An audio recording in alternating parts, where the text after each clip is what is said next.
ನಾವು ಹುಟ್ಟಿರೋದು ಯಾಕೆ? ಒಂದು ಕಾರಣದಿಂದ. ನಮ್ಮ ಹಳೆ ಕರ್ಮಗಳಿಂದ ವಿಮುಕ್ತಿಯನ್ನ ಹೊಂದು ನಾವೇನಾದ್ರೂ ಸಾಧನೆ ಮಾಡಬೇಕು ಅಂತ ನಮ್ಮ ದೇಹದಲ್ಲಿರುವಂತ ಈ ಆತ್ಮ ನಮಗೆ ಈ ಜನ್ಮನ ಕೊಟ್ಟಿದೆ. ಇದನ್ನ ಅರ್ಥ ಮಾಡ್ಕೊಳ್ದೆ ನಾವೇನ್ ಮಾಡ್ತಾ ಇದ್ದೀವಿ? ನಮ್ಮ ಕಷ್ಟಗಳು, ನಮ್ಮ ನೋವುಗಳು, ಅದನ್ನೇ ನೋಡ್ಕೊಂಡು ನೆಗೆಟಿವಿಟಿಯಲ್ಲೇ ಇದ್ದು ಇನ್ನೂ ಜಾಸ್ತಿ ಕರ್ಮಗಳನ್ನ ನಾವು ಆಡ್ ಮಾಡ್ಕೊಳ್ತಾ ಇದ್ದೀವಿ. ಇವಾಗ ಇಷ್ಟು ದೊಡ್ಡ ಬ್ರಹ್ಮಾಂಡದಲ್ಲಿ ನಾವು ಒಬ್ರು ಎಷ್ಟಿರ್ತೀವಿ ಹೇಳಿ? ಇಷ್ಟು ಕಣ್ಣಿಗೆ ಕಾಣದೇ ಇರೋಷ್ಟು ಇರ್ತೀವಿ ಅಲ್ವಾ?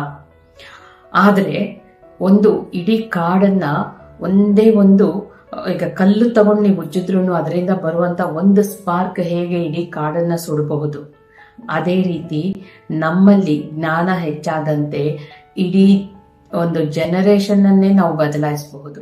ನಮ್ಮ ಜ್ಞಾನ ಹೆಚ್ಚು ಮಾಡಿಕೊಂಡು ನಮ್ಮಿಂದ ಬೆಳಕನ್ನ ನಾವು ಹೊರಗೆ ಚೆಲ್ಲಿ ಆ ಬೆಳಕಿಂದ ಎಷ್ಟೋ ಜನರನ್ನ ನಾವು ಬದಲಾಯಿಸಬೇಕು. ಅದಕ್ಕೆ ಅಂತಾನೆ ಹುಟ್ಟಿರೋದು. ಆದರೆ ನಾವು ಅದನ್ನ ಬಿಟ್ಟು ನಮ್ಮ ಜ್ಞಾನನ ಹೆಚ್ಚು ಮಾಡ್ಕೊಳ್ದೆ ಇರೋ ಜ್ಞಾನನೇ ನಮ್ಮನ್ನೇ ನಾವು ಬೈಕೊಂಡು ಯಾವಾಗ್ಲೂ ಪ್ರಾಬ್ಲಮ್ಸ್ ಅನ್ನ, ಕಷ್ಟಗಳನ್ನ ನೆನೆಸ್ಕೊಂಡು ಇನ್ನೂ ಕುಗ್ಗಿ ಹೋಗ್ತಾ ಇರ್ತೀವಿ.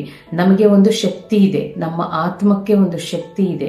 ಆ ಶಕ್ತಿನ ಮರ್ತೋಗಿ ಬರೀ ನಾವು ಹುಟ್ಟಿರೋದೇ ಬರೀ ಕಷ್ಟಗಳನ್ನ, ನೋವುಗಳನ್ನ ನೋಡೋಕೆ ಅನ್ನೋ ತರ ನಮ್ಮನ್ನ ನಾವೇ ಸಪ್ರೆಸ್ ಮಾಡಿ ಇಟ್ಕೊಳ್ತಾ ಇದ್ದೀವಿ. ಹಾಗಾಗಿ ಇದು ಕೂಡ ದೊಡ್ಡ ಕರ್ಮನೇ.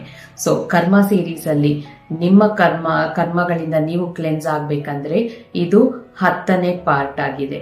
ಸೊ ನೀವು ನಿಮ್ಮ ಕರ್ಮಗಳಿಂದ ವಿಮುಕ್ತಿ ಹೊಂದಬೇಕು ಅಂದ್ರೆ ನಿಮ್ಮ ಜ್ಞಾನನ ಹೆಚ್ಚು ಮಾಡ್ಕೊಳ್ಳಿ.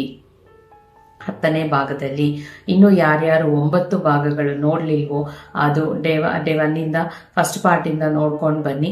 ಆಮೇಲೆ ಇದನ್ನು ಫಾಲೋ ಮಾಡಿ. ಪ್ರತಿಯೊಂದು ಫಾಲೋ ಮಾಡ್ತಾ ಇರಿ. ಹೇಗೆ ನಿಮ್ಮ ಕರ್ಮಗಳಿಂದ ಕ್ಲೆನ್ಸ್ ಆಗ್ತೀರಾ ಅಂತ ನೋಡ್ತಾ ಇರಿ.